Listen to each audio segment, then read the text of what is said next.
Kris Van Cleave is in Washington. What those departments are doing to protect their officers. Kris, good morning. Thanks for joining us. Anne-Marie, good morning. CBS News has learned the New York Police Department has increased security around all city precincts following last night's shootings in Dallas. Washington, D.C.'s Metropolitan Police briefed officers on the shootings at roll call this morning and now has all officers working in pairs. Now, we reached out to police departments across the country. Some told us they're proceeding essentially as usual. Others told us they have put their officers on alert. Miami told us that department will be meeting today to create contingency plans. The Las Vegas Metro Police said their officers will be working in pairs until further notice. Of course, this is not the first time in recent memory officers have come under fire during a protest. You heard Ron Hosko talking about Ferguson. In March of 2015, 2 officers were shot during a demonstration outside of police headquarters there.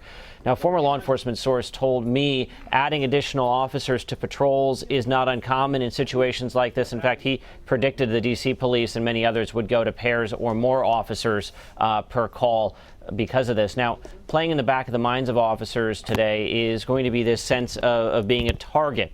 And many police officers tell me that that's how they're feeling. Now, law enforcement sources are telling CBS News that they have observed an increase in social media threats against police. One of those threats specifically calling for the killing of cops.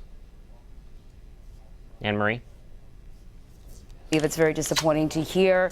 We know that the Capitol has been locked down now. We have heard that it may be out of an abundance of caution, no specific threat, but lawmakers went to work and left pretty much right away.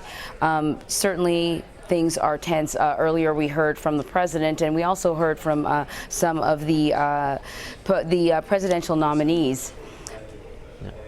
Kris, I don't know actually if you know any more about the lockdown in D.C. We have a little bit more information. We're still trying to find out what prompted this lockdown. Our Stephen Portnoy is up on the Hill working on that. We have producers up on the Hill as well trying to figure that out. But we do know that an alert was put out notifying people in the Capitol office buildings. You know, there are office buildings for the House and Senate that ring the Capitol outside it. So right all around the Capitol are these House and Senate office buildings. They are all on lockdown as well. People have been told to shelter in place either in their office or in the office nearest to their location.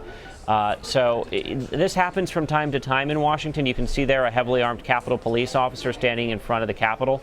That also is not an uncommon sight on Capitol grounds.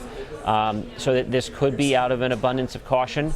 It could also be that there was something suspicious, anything from a backpack that was left unattended to some kind of threat that could have been communicated. At this point, we're still trying to determine what exactly prompted this lockdown. But not only is the Capitol on lockdown, but the shelter-in-place order has gone out to all of the surrounding House and Senate office buildings there on Capitol Hill. Yeah, this is certainly a day where you don't take any chances at all. Kris Van Cleave in Washington, thank you very much, Kris. Sure thing.